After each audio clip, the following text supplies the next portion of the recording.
नमस्कार, आपका बहुत बहुत स्वागत है और मैं आपके साथ अंकित मिश्रा।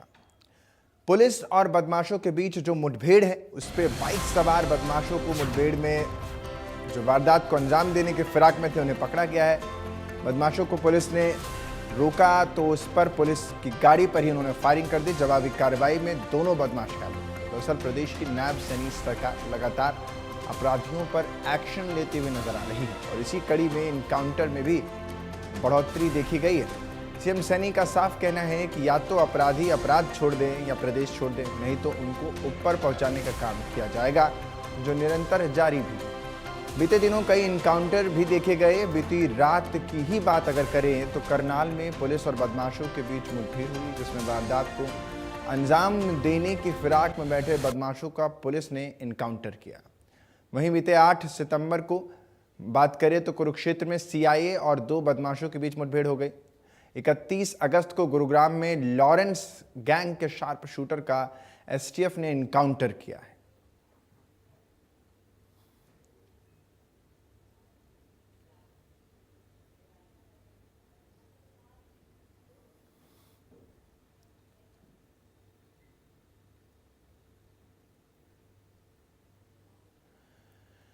तो साफ है कि आपराधिक गतिविधियों में संलिप्त अपराधियों को बख्शा नहीं जाएगा और यही वजह है कि जो कानून से खिलवाड़ करता नजर आएगा फिर करनाल, गुरुग्राम और कुरुक्षेत्र में वो कानून के हत्थे ज़रूर चढ़ जाएगा।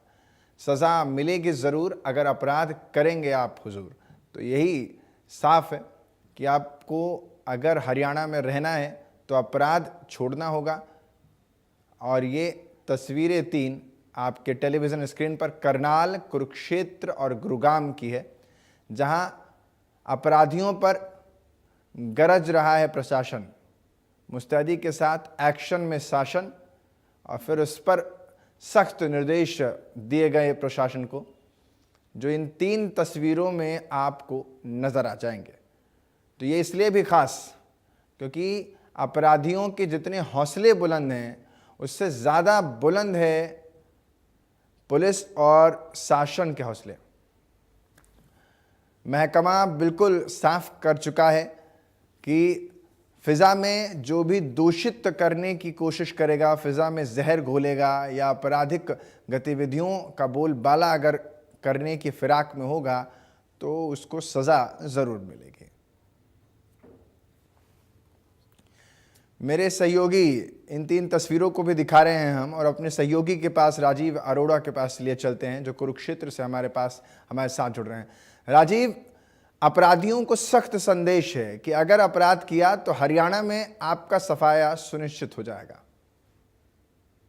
जी बिल्कुल, देखिए जिस तरह से जो है धनौरी कुरुक्षेत्र की तस्वीरें हैं, जो रविवार को जो है मुठभेड़ हुई है, जिसमें जो अपराध शाखा को कुछ सूचना मिल रही थी और गुप्त सूचना के आधार पर जो है अपराध शाखा की टीम गठित की गई। तो कुरुक्षेत्र के जो है के पास जो है जबलपुर में जो है। राजीव, आपका शायद अनम्यूट है,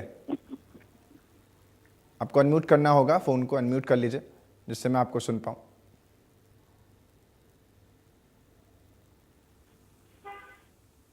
बिल्कुल, देखिए धनौरी कुरुक्षेत्र की बात की जाए तो धनौरी कुरुक्षेत्र में जो है जिस तरह से जो है पुलिस के पास जैसे दवाई जो है यहाँ पर वहाँ पर जो है वारदात को अंजाम दे सकते हैं। तो इसी कड़ी में जो है कार्रवाई करते हुए अपराध शाखा की टीम ने जो है जब कुछ बाइक पर सवार जो है 2 लोगों को रोकने का प्रयास किया तो उन्होंने जो है पुलिस टीम पर फायरिंग कर दी। तो जवाबी फायरिंग में जो है जो 2 दबंग जख्मी हो गए, बाद में जिनकी पहचान मिथुन शर्मा व एक अन्य के तौर पर हुई है।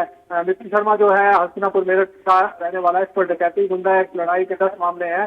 जो एक विकसित सूचना दूसरा जो है रोहित है, वो भी जो है अटेम्प्ट टू मर्डर और लड़ाई के मामलों में वांछित है। तो उस पर भी जो है 4 मामले जो है दर्ज किए गए हैं। भारी मात्रा में जो है इसे असला भी जो है बरामद किया गया है और ये किसी बड़ी वारदात को अंजाम देने के फिराक में थे, उससे पहले ही ये जो है पुलिस के हाथे चढ़ गए। राजीव, जिस तरीके से मैं देख रहा हूं कि इनकाउंटर्स का ग्राफ बढ़ाया जा रहा है, अपराधियों को जो डर है वो कहीं ना कहीं शासन का अब सताने लगा होगा और कई इलाके तो सैनिटाइज भी लगातार किए जा रहे हैं। बिल्कुल, देखिए जिस तरह से जो है धर्मपुरी पुलिस क्षेत्र की बात की जाए तो धर्मपुरी पुलिस क्षेत्र में जो है पहले जो ये दबंग थे, ये जो है पुलिस पर जो है हावी होते हुए दिख रहे थे, कानून को ठेका दिखाते थे, फायरिंग करते थे, निकल जाते थे। लेकिन जिस तरह से जो है पुलिस ने शिकंजा कसा है, तो कहीं ना कहीं इनके अंदर भी खौफ पैदा हुआ है और इनके अंदर भी जो है एक डर बैठा है कि यदि ये किसी आपराधिक वारदात को अंजाम देंगे तो कहीं ना कहीं ये पकड़े जाएंगे और पुलिस जो है उन पर कार्रवाई करेगी। इसी कड़ी में जो है जो ये 7 सितंबर को जो है रविवार को जो ये घटना घटित हुई है, जिसमें कि मिथुन व रोहित को जो है सबसे पहले काबू किया गया। मुठभेड़ में ये लोग घायल हुए, उसके बाद इनके 2 अन्य साथियों ने जो है जयपाल व सागर शर्मा को भी गिरफ्त किया गया। तो कहीं ना कहीं लगता है कि जिस तरह से जो है पुलिस अब कड़ी कार्रवाई कर रही है, पुलिस पर जो है मुख्यमंत्री की तरफ से जो है सख्त आदेश दिए गए हैं, जिस पर जो है अमली जमा बनाते हुए पुलिस की जो है कड़ी कार्रवाई कर रही है। तो कहीं ना कहीं जो इन अपराधियों में भी जो है खौफ पैदा हो रहा है। अगर बात गुरुग्राम की करूं राजीव, तो यहाँ पर भी इनकाउंटर की भरमार देखने को मिला है। लगातार अपराधियों पर इनकाउंटर हो रहा है, उन पर एक्शन लिया जा रहा है। यहाँ की अगर स्थिति की बात करूं तो क्या कुछ हालात आप देख पा रहे हैं पिछले 1 से 2 महीने के भीतर? बिल्कुल, देखिए चाहे गुरुग्राम की बात हो, कुरुक्षेत्र की बात हो या हरियाणा के किसी भी जिलों की बात हो, जिस तरह से जो है एक जो दबदबा अपना कायम करने की जो ये जेलों में बैठे हुए जो बड़े दबंग अपराधी थे, ये जो है अपना दबदबा कायम करने की जो है फिराक में थे और फायरिंग करते थे, निकल जाते थे, फायरिंग करते थे, निकल जाते थे। लेकिन जिस तरह से जो है कड़े संकेत जो है, कड़े आदेश जो है मुख्यमंत्री की तरफ से दिए गए, वो पूरे प्रदेश के लिए दिए गए। तो चाहे गुरुग्राम की बात हो, कुरुक्षेत्र की बात हो या अन्य जिलों की बात हो, तो पुलिस जो है अब कहीं ना कहीं जो है जिस तरह से जो ये दबंग है इन पर जो है हावी होती दिख रही है। कुरुक्षेत्र में भी जो है जिस तरह से जो है आपराधिक घटना करने वालों से पहले ही जो है क्योंकि किसी बड़ी वारदात को अंजाम देने की फिराक में थे, उन्हें जो है काबू कर लिया गया। उसी तरह जो है गुरुग्राम में भी जो इस तरह की जो है स्थितियां हैं, गुरुग्राम में भी जो इस तरह से जो है पुलिस जो है अब इन दबंगों पर जो है नकेल कसने का प्रयास कर रही है। बहुत बहुत शुक्रिया राजीव, तमाम जानकारी हमसे साझा करने के लिए। तो साफ तौर पर इनकाउंटर उन सभी अपराधियों का होगा जो किसी भी तरीके से शासन और कानून व्यवस्था को खराब करने की कोशिश करेंगे, और यही वजह है कि सज़ा मिलेगी ज़रूर। अपराध नहीं है प्रदेश में मंजूर, हम भी कह रहे हैं, और लगातार ये अपराधियों को भी समझ आने लगा है कि अगर प्रदेश में रहना है तो एक बेहतर व्यवस्था और कानून के दायरे में रहना होगा।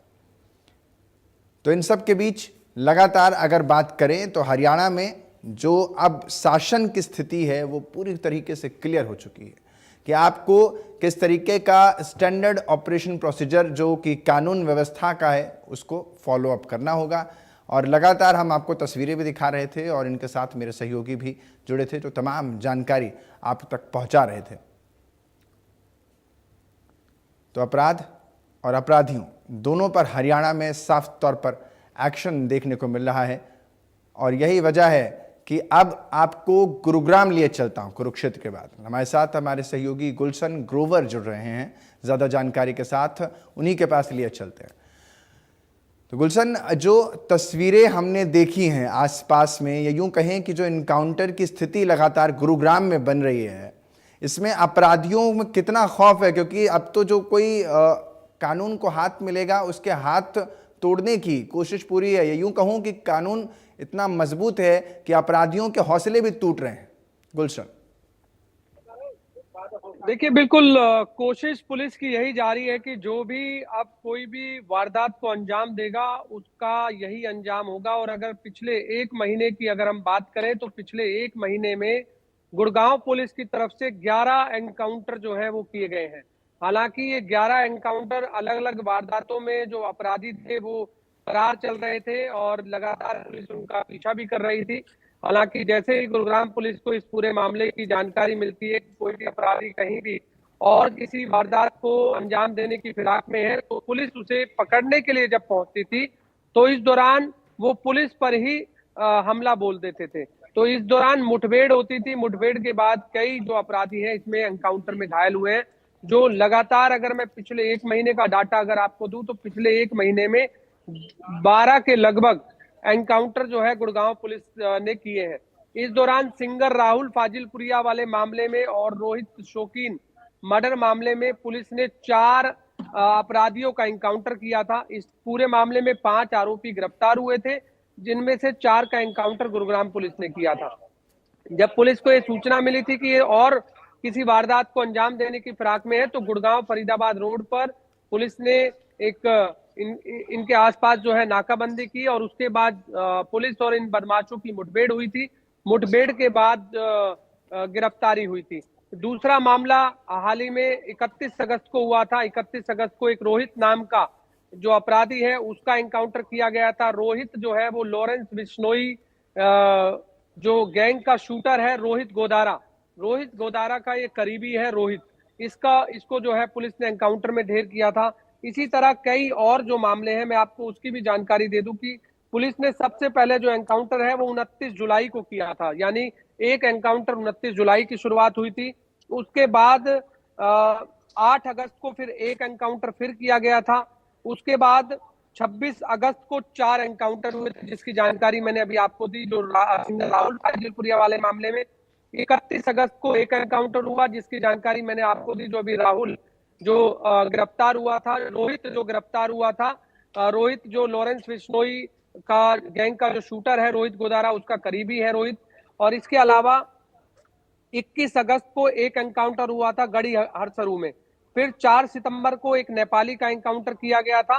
6 सितंबर को 2 एनकाउंटर हुए थे। तो यानी आप देख सकते हैं आंकड़ा लगातार गुड़गांव पुलिस का ये बढ़ता हुआ नजर आ रहा है। एक के बाद एक एनकाउंटर जो है वो किए जा रहे हैं और अपराधियों को सीधा संदेश गुरुग्राम पुलिस की तरफ से भी है कि यदि किसी भी अपराधी ने किसी भी घटना को अगर अंजाम दिया तो उसका यही अंजाम होगा, जो अब लगातार हो रहा है। पहले क्या होता था कि पुलिस केवल पकड़ती थी, पकड़ने के बाद रिमांड होता था, रिमांड के बाद उन्हें जेल भेज दिया जाता था। लेकिन अब अक्सर हम देख रहे हैं कि पुलिस के साथ बदमाशों की मुठभेड़ होती है। मुठभेड़ के बाद दोनों तरफ से गोलियां चलाई जाती हैं। पुलिस को भी इस दौरान गोली लगती है, क्योंकि पुलिस जब कोई भी मुठभेड़ अगर होती है तो वो बुलेट प्रूफ जैकेट जो है वो पहनती है, और जो बदमाशों की तरफ से फायरिंग होती है वो अक्सर हम देखते हैं कि या तो बुलेट प्रूफ जैकेट पे लगती है या फिर पांव में गोलियां लगती हैं। लेकिन अब जो पुलिस की तरफ से जो गोलियां चलाई जाती है वो सीधा बदमाशों के पैर में जो है वो गोलियां मारी जाती है, ताकि बदमाशों को पकड़ा भी जा सके और उनसे आगे की जो वारदातें हैं वो भी कबूल की जा सके। इसलिए अक्सर पुलिस जो है वो पैरों में गोलियां चलाती है।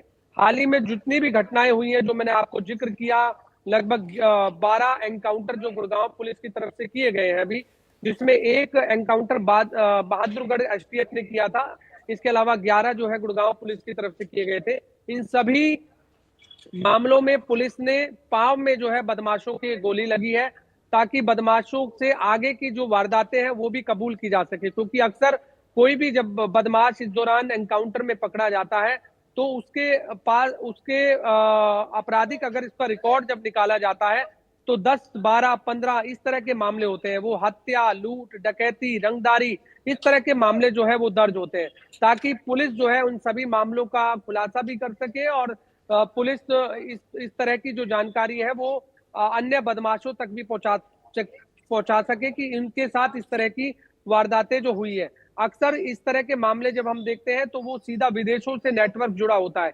लॉरेंस बिश्नोई गैंग अक्सर सुर्खियों में रहता है, रोहित गोदारा, इसके अलावा जो अन्य जो गैंग है, गैंगों के ही ये शूटर होते हैं, यही इस तरह की घटना को अंजाम देते हैं। और हाल ही में जिस तरह से चाहे रंगदारी का मामला हो, चाहे फिरौती का मामला हो, चाहे हत्या, लूट, इस तरह के मामले हो, वो विदेशों में जो गैंगस्टर बैठे हुए हैं उन्हीं के ही गुर्गे ये होते हैं और इस तरह की घटना को अंजाम देते हैं। तो पुलिस का एक संदेश है कि अगर कोई भी किसी भी तरह की घटना को अंजाम देगा, कोई हत्या, लूट, डकैती, रंगदारी जैसे मामलों में शामिल रहेगा, तो उसका यही अंजाम होगा। जिस तरह से अभी हाल ही में गुरुग्राम पुलिस ने 11 एनकाउंटर जो किए हैं, उन 11 एनकाउंटर में अभी पुलिस जो है उनसे कई खुलासे जो है पुलिस ने किए हैं। उसमें चाहे वो रोहित सिंगर राहुल फाजिलपुरिया वाला मामला हो, जिसमें सिंगर राहुल फाजिलपुरिया पे हाल ही में उसके थार गाड़ी पर जो गोली चली थी, उसके बाद जो रोहित शौकीन वाला मामला हो, जिसमें रोहित शौकीन का मर्डर हुआ था, जो सिंगर राहुल फाजिलपुरिया का फाइनेंसर कहा जाता था, उसका मर्डर किया था। इसके अलावा चाहे भैंस चोरी करने वाले मामले हो, उसमें भी पुलिस ने कई एनकाउंटर जो है किए हैं। इसके अलावा हत्या वाले मामले में भी जो हाल ही में रोहित का एनकाउंटर किया था, जो कि महेंद्रगढ़ के कनीना का रहने वाला था, वो लॉरेंस बिश्नोई का शूटर रोहित गोदारा का करीबी था। इसी तरह से और अन्य जो मामले हैं, लगातार पुलिस जो है एक के बाद एक मामलों को इस समय सुलझाने में जुटी है और एक संदेश पुलिस साफ तौर से दे रही है कि यदि कोई भी अपराध करेगा और उसका यही अंजाम होगा, चाहे वो किसी भी गैंगस्टर से जुड़ा मामला हो, चाहे वो कोई भी व्यक्ति हो, उसका यही अंजाम दिखाई देगा। जी गुलशन, एक जिसका जिक्र आपने किया, मैं इसी नेक्सस पर सवाल पूछने वाला हूं, क्योंकि नेक्सस जो है कईयों के विदेशों से भी जुड़े होते हैं। 12 इनकाउंटर गुरुग्राम में आप बता रहे हुआ है, अगर एक को छोड़ दे तो 11 खुद गुरुग्राम पुलिस ने किया है। तो क्या किसी बड़े नेक्सस को भी इसमें ब्रेक डाउन किया गया है, और कितने बड़े स्तर पर ये आप देख पा रहे हैं? एक छोटा सा जवाब आपका। देखिए, बिल्कुल बड़े नेक्सस की तरफ जरूर ये इशारा इसलिए भी करता है क्योंकि लॉरेंस बिश्नोई गैंग अक्सर सुर्खियों में रहता है। अक्सर जब भी कोई हत्या का मामला होता है, लूट का मामला होता है या फिर रंगदारी का मामला होता है, तो उसमें रोहित गोदारा का नाम आता है या फिर लॉरेंस बिश्नोई। ये एक ही गैंग के दोनों हैं, क्योंकि लॉरेंस बिश्नोई का शूटर है रोहित गोदारा, और रोहित गोदारा के ये तमाम जो करीबी जो गैंगस्टर हैं, इन्हीं से ही ये तमाम वारदातों को अंजाम कराते हैं। जरूर इसमें नेक्सस जो है पुलिस तोड़ने की कोशिश करती है, ताकि जो अपराधी अपराध करता है उसका अगर एनकाउंटर होता है या वो पुलिस मुठभेड़ में मारा जाता है तो अन्य अपराधियों को एक संदेश जरूर जाता है। क्योंकि अगर पुलिस का यही रवैया रहा, यदि एनकाउंटर होते रहे बदमाशों के, तो आने वाले समय में जो रिकॉर्ड है हम देखते हैं कि काफी जो रिकॉर्ड इस समय बिगड़ा हुआ है अपराध का, तो उसमें जरूर कमी आएगी। आए दिन हम देखते हैं कि लगातार लूट डकैती जैसे मामले लगातार सामने आते रहते हैं, और जब एनकाउंटर इस तरह से होते रहेंगे तो अपराधी भी अपराध करने से अपराधी जो अपराध नहीं करेंगे और वो इन मामलों से दूर हटेंगे। लेकिन जब पुलिस जो है किसी भी अपराधी को अगर पकड़ लेती है, पकड़ने के बाद उसका रिमांड होता है, तो इस तरह के जो गैंगस्टर होते हैं वो आमतौर पर इसे ढीले रवैये में ले लेते हैं। उनको अक्सर इस तरीके की आदतें हो जाती हैं, क्योंकि जब वो जेल में जाते हैं तो जेल में भी वो इसी तरीके की रंगदारी या वसूली जेल से भी करते हुए नजर आते हैं। अक्सर हम इस तरह की खबरें भी सुनते रहते हैं। लेकिन अब जो पुलिस का ये जो रवैया है, जिस तरह से एनकाउंटर लगातार हो रहे हैं, पिछले एक महीने में 11 एनकाउंटर, एक सबसे बड़ा रिकॉर्ड हम कह सकते हैं कि गुड़गांव पुलिस का इस समय जो नजर आया है, और एक संदेश देने की पुलिस द्वारा एक कोशिश भी है कि अपराधी या तो अपराध करना छोड़ दे, नहीं तो इसी तरीके से उनका अंजाम होगा। जी गुलशन, बहुत बहुत शुक्रिया गुलशन तमाम जानकारी देने के लिए। तो साउथ हरियाणा से हमारे ब्यूरो चीफ जुड़े हुए थे जो तमाम जानकारी दे रहे थे। तो सबसे बड़ी बात यह है कि हरियाणा में साफ है कि अगर आप आपराधिक गतिविधियों में संलिप्त पाए जाएंगे तो आप पर एक्शन होगा, और एक्शन इस कदर होगा कि आपको या तो हरियाणा में कानून के सामने घुटनों पर आना होगा, या फिर पुलिस और बदमाशों के बीच जो मुठभेड़ हुई है वो मैं जानकारी आपको दे रहा हूं, अपराधियों पर ताबड़तोड़ एक्शन है। पुलिस और बदमाशों के बीच मुठभेड़ 9 सितंबर को वारदात को अंजाम देने की फिराक में था। जवाबी कार्रवाई में दोनों बदमाशों को घायल कर दिया है पुलिस की गोलियों ने। सीआईए और 2 बदमाशों के बीच मुठभेड़ होती है। 8 सितंबर को दोनों तरफ से कई राउंड फायर इसमें किए जाते हैं। इतना ही नहीं है, आगे भी बताता हूं आपको। 8 सितंबर के बाद जब इनकाउंटर में 2 बदमाशों को गोली लगती है उनके पैर में, तो गुरुग्राम पुलिस ने उनका इनकाउंटर किया। 4 सितंबर को भी कुछ ऐसा ही रहा। तो अपराधियों पर एक्शन में सरकार और शासन। नेपाल के रहने वाले चोरों का इनकाउंटर हुआ, साथ ही बेहोश करके ये चोरी करते थे, इन पर इसका अपराध कुख्यात शूटर रोहित का भी इसमें इनकाउंटर कर दिया गया। लॉरेंस गैंग के शार्प शूटर को भी इसमें रखा गया। शूटर रोहित के साथ ही सिंगर फिजालपुरिया पर भी हमले करने का इसमें मामला आया। मुठभेड़ में 4 बदमाश घायल हुए। पुलिस और बदमाशों के बीच मुठभेड़ की पूरी हिस्ट्री सीट दिखा रहे हैं। वारदात को अंजाम देने के फिराक में ये बदमाश थे जिन पर एक्शन हुआ। जवाबी कार्रवाई में दोनों बदमाशों को घायल हो गए हैं। सीआईए और 2 बदमाशों के बीच भी 8 सितंबर को मुठभेड़ हुई है। दोनों तरफ से कई राउंड गोलियां बरसाई गई। इनकाउंटर में जवाबी कार्रवाई में ये पूरी स्थिति देखने को मिली। नेपाल के रहने वाले चोरों का इनकाउंटर हुआ है और बेहोश करके ये करते थे। लॉरेंस गैंग के शार्प शूटर हों या फिर अन्य। मेरे एक और सहयोगी मेरे साथ जुड़ रहे हैं, मुकुल हमारे साथ जुड़ रहे हैं। जरा मुकुल के पास लिए चलते हैं और समझते हैं कि आखिर इनकाउंटर की जो ये पूरी करनाल में भी स्थिति बनी है वो क्या कुछ है, क्या कुछ मुकुल वहां पर नजर आ रहा है करनाल में? बिल्कुल, देखिए कल देर रात का पूरा वाकया था जहां पर आपको बता दें पुलिस और बदमाशों के बीच में एनकाउंटर हो जाता है, मुठभेड़ हो जाती है, जहां पर दो बदमाशों के ऊपर हालांकि पुलिस को जानकारी मिली थी क्योंकि कुछ दिन पहले एक शराब के ठेके पर गोलियां चलाई थी और इन्हीं दो बदमाशों ने गोलियां चलाई थी। पुलिस को गुप्त जानकारी मिलती है कि ये बदमाश जा रहे हैं और किसी बड़ी वारदात को अंजाम देने की फिराक में। हालांकि जब पुलिस इनका पीछा करती है, इनको रोकने के लिए कहा जाता है, तो ये पुलिस की गाड़ी के ऊपर गोली चलाते हैं। हालांकि पुलिस में उसमें घायल नहीं होती है, लेकिन गाड़ी के ऊपर गोली जरूर चल जाती है और उसके बाद कहीं ना कहीं जवाबी कार्रवाई करते हुए पुलिस भी दोनों बदमाशों के पैर में गोली मारती है। आपको बता दें दोनों का फिलहाल इलाज चल रहा है करनाल के ट्रॉमा सेंटर में और उसके बाद हालांकि एक इनका अन्य साथी भी है जो भी फरार चल रहा है, उसकी भी धरपकड़ के लिए लगातार कई टीमें गठित कर दी जाती है। लेकिन आपको बता दें किस तरीके से अभी कुछ दिन पहले 3 से 4 दिन पहले शराब के ठेके पर गोली चली थी, इन्हीं बदमाशों ने गोली चलाई थी और अब कल भी एक किसी वारदात को अंजाम देने की फिराक में थे। और उसके बाद कहीं ना कहीं जैसी करनाल पुलिस की सीआईए को जानकारी मिलती है, सीआईए टीम इनका पीछा करती है और उसके बाद ये जवाबी कार्रवाई करते हुए पुलिस के ऊपर भी गोली चला देते हैं और उसके बाद कहने के इनका एक साथी है वो फरार हो जाता है, जबकि दो अन्य जो लोग थे, जो दो बदमाश थे, उनको पुलिस पकड़ लेती है और उसके बाद फिलहाल इनका इलाज करनाल के ट्रॉमा सेंटर में चलता हुआ नजर आ रहा है। जी बहुत बहुत शुक्रिया मुकुल, तमाम जानकारी हमसे साझा करने के लिए। करनाल से हमारे सहयोगी ने आपको तमाम जानकारी दी। इस बुलेटिन में वक्त हो चला एक छोटे से ब्रेक का, आप कहीं मत जाइए। प्रदेश की तमाम खबरों के लिए आप हमारे साथ बने रहिए और देखते रहिए इंडिया न्यूज़ हरियाणा।